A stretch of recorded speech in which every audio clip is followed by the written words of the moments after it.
አብ ወወልድ ወመንፈስ ቅዱስ አሐዱ አምላክ። ስንክሳር ናይ ዕለት 4 ጥሪ። በዛ ዕለት እዚኣ ቅዱስ ዮሐንስ ሐዋርያ ወንጌላዊ ወዲ ዘብዴዎስ ዝገዓዘሉ እዩ። ነዚ ቅዱስ እዚ ክፍሉ ኣብ ሃገረ እስያ ክኸይድ ምስ በጽሖ ኣጸቢቑ ሓዘነ። ምኽንያቱ ንሳቶም እቶም ኣብኡ ዘለዉ ህዝቢ ክፉኣት ተረድቲ ክሳድ ዓለውቲ ከም ዝኾኑ ስለ ዝፈልጦም፣ ነገር ግን ብጎይታ ኣሚኑ ካብኡ እውን ሓይልን ጽንዓትን ተቐቢሉ ናብታ ዝተዋህበቶ ምስ ተምሃራዩ ኣብ ሮኮሮስ ወፁ። ኣብ መርከብ ተሳፊሮም ከዓ ናብ ሃገረ ኤፌሶን ክኸዱ ነቐሉ እሞ እታ መርከብ ተሰብረት። ንሳቶም ከዓ ነፍሲ ወከፎም ኣብ ስባርታ መርከብ ተሰቕሉ ኣንሳፈፉ። ንተምሃራዩ ኣብ ሮኮሮስ ማዕበል ደፊኡ ኣብ ሓንቲ ወደብ ኣብጽሖ። ቅዱስ ዮሐንስ ግና ኣብቲ ማእከል ባሕሪ በቲ ማዕበል እናተጋፍዐ 40 መዓልትን 40 ለይትን ነበረ። ድሕሪዚ እግዚኣብሔር ኣብቲ ተምሃራዩ ኣብ ሮኮሮስ ዘለውዎ ወደብ ክበጽሕን ምስ ተምሃራዩ ክራኸብን ኣዘዞ። ምስ ተራኸቡ ንእግዚኣብሔር ኣመስገንዎ። ተንሲኦም ከዓ ናብ ኤፌሶን ኣተዉ። ነገር ግን ብስም ጎይታና ኢየሱስ ክርስቶስ ምስጋና ንዑ ይኹን ክሰብኩ ኣይከኣሉን፣ ምኽንያቱ እቶም ህዝቢ ክፉኣት ነበሩ። ሐዋርያት ግና ገለ ምኽንያት ኣመኽነዩ። ዮሐንስ ኣብ እንዳ ሮምና ዝተባሃለ ሰበይቲ ናይ ቤተ በለኔ ማለት ቤት ምሕጻብ ሓዊ ኣጉድ ኣብ ሮኮሮስ ረድኡ ከዓ ዕንፀይቲ ኣርዩ የቕርብ ነበረ። እታ ሰበይቲ ግና ተሸግሮም ብዙሕ ተጋፍዖም ነበረት። ትጸርፎም ተሃርሞም ብድኽነቶምን ስደቶምን ኣጸቢቓ ተቃልሎም ነበረት። ባሮት ገበረቶም። ኣብ ልዕሊኦም ከዓ ናይ ሽያጦም ደብዳቤ ጸሓፈት። ንሳቶም ከዓ ኣብ ዓብዪ ሓሳርን ውርደትን ነበሩ። ድሕሪዚ ሓደ ወዲ ገዛኢቲ ሃገር ናብቲ ቤተ በለኔ ክሕጸብ ኣተወ።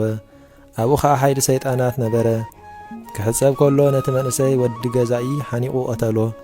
እቶም ደቂ ዓዲ ከዓ ብዛዕባ ሞት እቲ ወዲ ገዛኢ ኩሎም ተኣከቡ።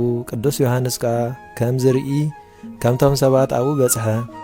እታ እመቤቱ ረምና ምስ ረኣየቶ ጸረፈቶ። ንስኻ ከዓ ኣባይ ክትሳለቕ ብሞት ወዲ ጐይታይ እውን ክትሕጐስ ናብዚ መጺእካ በለቶ። ቅዱስ ዮሐንስ ግና ብሕያውነት ገይሩ ኣይትፍርሂ ኣይትሕዘኒ ድማ በላ። ናብቲ ምውት ቀሪቡ ከዓ ናብኡ ብትእምርተ መስቀል ባረኸ። በቲ ዝተሰቕለ ጐይታና ኢየሱስ ክርስቶስ ተንስእ ድማ በሎ። ሽዑ ሓዊኡ ተንስአ። እቶም ደቂ ዓዲ ከዓ ሰንበዱ። ናብ ቅዱስ ዮሐንስ ድማ ንኽሰግዱሉ መጹ። እመቤቱ ሮምና ድማ ስለቲ ሕማቕ ትገብሮ ዝነበረት ሓዘነትን በኸየትን ኣብ ትሕቲ እግሩ ሰጊዳ ድማ እቲ ኩሉ በደላ ክሓድገላ ለመነቶ። ኣቦ እቲ ዘተንስኦ ወዲ ድማ ዲዮስቆሮስ ተባሃለ ገዛኢ ወዱ ከም ዝሞተ ምስ ሰምዐ ሰንቢዱ ሞተ። ንቅዱስ ዮሐንስ ምስ ነገርዎ ከዓ ንዑ እውን ካብ ሞት ኣተንስኦ። እቲ ገዛኢ ከዓ ምስ ኩሉ ቤተሰቡ ኣመነ። ኩሎም ደቂ ተዓዲ እውን ንዑ ምስጋና ይኹን ብጐይታና ኢየሱስ ክርስቶስ ኣመኑ። ንሱ ከዓ ብዛዕባ ምምላኽ ጣዖቶም ገሰጾም። ቃል ቅዱስ ወንጌል ከዓ መሃሮም። ነቶም ኣምልኾ ጣዖታት ዘፍቅሩ ዝነበሩ ምስ ጸረፎም ከዓ ኣጸቢቖም ተቖጥዖ እሞ ሓሪቖም ብዳርባ እምኒ ቀጥቀጥዎ። ንሱ ከዓ ናብ ጐይታ ጸለየ እሞ ሽዑ ድምፂ ምንቅጥቃጥ ምድሪ ተሰምዐ። 300 ሰብኡት ከዓ ሞቱ። መሊሱ ድማ ጸለየ እሞ ንዓቶም እውን ካብ ሞት ኣተንስኦም። ሽዑ ኩሎም ደቂ ተዓዲ ኣመኑ። ብስም ኣብን ወልድን መንፈስ ቅዱስን ሓደ ኣምላኽ ከዓ ተጠምቁ። ሓንቲ ሰበይቲ ንወዳ ርኩስ መንፈስ ዝሓዞ ናብኡ መጸት ብየማና ኢዱ ሒዙ ከዓ ብትእምርተ መስቀል ዓተቦ።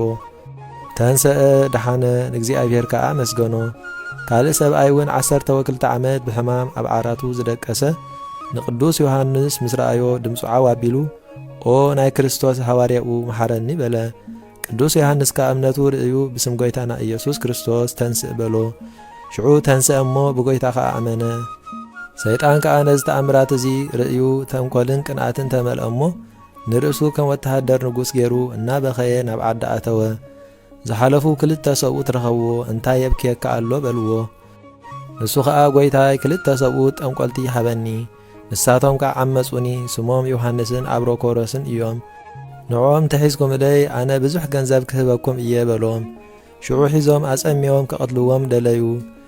ዲዮስቆሪዶስ ሰሚዑ ከዓ ድሓኖም። ቅዱስ ዮሐንስ ከዓ ኣብ ቅድሚኦም ተኣምራትን መንክራትን ገበረ። እቶም ደቂ ሃገር ብዘይካቶም መምለኽቲ ጣዖታት ኩሎም ብጐይታና ኢየሱስ ክርስቶስ ኣመኑ። ምስጋና ንዕኡ ይኹን። ንሳቶም ንቅዱስ ዮሐንስ ክቐትልዎ ይደልዩ ነበሩ። ሰይጣን ናብኡ ሕማቕ ንኽገብሩ ንኽቐትልዎ ይደፋፍኦም ነበረ። ጐይታ ግና ንሕሩያቱ ኩሉ ጊዜ ይሕልዎም እዩ። ንቅዱስ ዮሐንስ ዓብዪ ድኻምን ዘደንቕ ሽግርን በፂሕዎ እዩ። ንኹሎም ናብ እምነት እግዚኣብሔር ክሳዕ ዘብጽሖም። ድሕሪዚ ኤጲስቆጶሳት ካህናትን ዲያቆናትን ሸመሎም ናብተን ሃገር እስያ ዝዳወብኣ ሃገራት ወፂኡ ከዓ ነቶም ኣብኡ ዘለዉ ህዝቢ ምሂሩ ናብ ፍልጠት እግዚኣብሔር ኣእተዎም። እዚ ቅዱስ ዮሐንስ ወንጌላዊ 9 ዓመት ጸንሐ፣ ኣጸቢቑ ከዓ ኣረገ። ነገር ግን ንሱ ከምቶም ኩሎም ሃዋርያት ብሰይፊ ኮነ ብኻልእ ቅትለት ሞት ኣይጠዓመን። እዚ ከዓ ብዛዕባ ድንግልንኡን ንጽህንኡን እዩ። ኣብ ክብሪ ኣምላኽ ኩሎም ማዕረን ክኾኑ እዩ። ንሱ እቲ ወንጌል ዝጸሓፈ ኣብ ደሴት ፍጥሞ ኣብ ቀለምሲስ ረእይ ዝረኣየ እዩ። ንሳ እታ ራእይ ዘደንቕ ምስጢራት ዝተመልአት እያ። ከምኡውን 3 መልእኽታት ጸሓፈ። ንሱ ኣብ ግዜ ድራር ኣብ ኣፍ ልቢ ጐይታና ጽግዕ ኢሉ ኦ ጐይታ መን እዩ ዘትሕዘካ ዝበሎ እዩ። ንሱ እውን ኣብ ግዜ ስቕለቱ ንመድሓኒና ምስ ቅድስቲ ድንግል ማርያም ኣብ ቅድሚ መስቀሉ ዝቖመ እዩ። እንሆ ወድኺ ዝበላ ንዕኡን እንሃ ኣዲኻ ዝበሎ እዩ። ንሱ እቲ ብዛዕቡ ጴጥሮስ እዚ ኸ ከመይ ክኸውን እዩ ዝበሎ፣ ጐይታ ኸዓ ክሳዕ ዝመጽእ ክጸንሕ እንተፈተኹኸ እንታይ ገደሰካ ዝበሎ እዩ። ብፁዕ ዮሐንስ ካብዚ ዓለም ፍልሰቱ ከም ዝቐረበ ምስ ፈለጠ ነቶም ህዝቢ ይጸውዖም፣ ቅዱስ ቁርባን ኣዳልዩ ድማ ምስጢራተ ቅድሳት ሃቦም። ኣብታ ጽንዕቲ ሃይማኖት ክጸንዑ ኣዘዞም፣ ኣጸናኒዑ ድማ ባረኾም።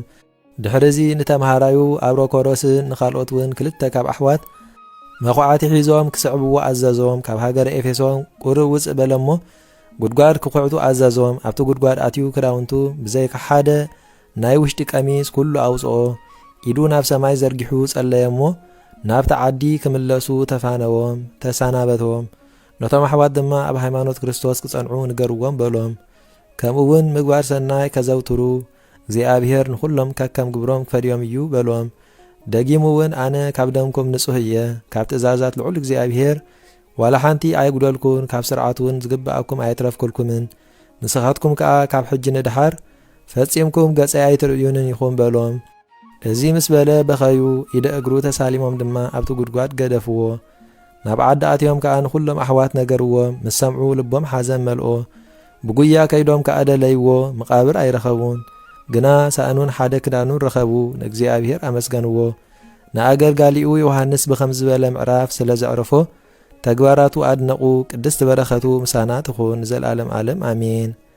ሰላም ለዮሐንስ ዘተለዓለ መጠኑ በነሲኣ ጸጋ ወክብር እንተ ኢተውህበት ለካልኣኑ ዘስጋ ወደም ዘውእቱ ኣኮኑ ኣመሳኣሞ ኣፉ ኣመዓርፈቆ በህጽኑ ለእሳተ መለኮት መፍርህ ይውእየ በርስኑ።